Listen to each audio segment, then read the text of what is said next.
Manikpur police Thane गुन्हा register क्रमांक 89/2024 कलम 454-380-34 भारतीय दंड संहिता अन्वये गुन्हा नोंद करण्यात आला होता।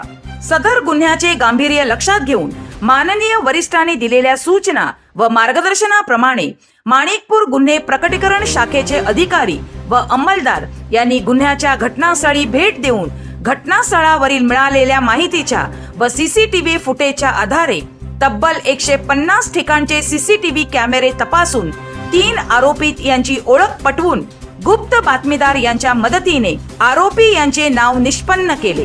तसेच तांत्रिक विश्लेषण करून गुन्ह्यातील आरोपित हे गोरखपूर एक्सप्रेसने जात असल्याची खात्रीलायक माहिती प्राप्त झाली।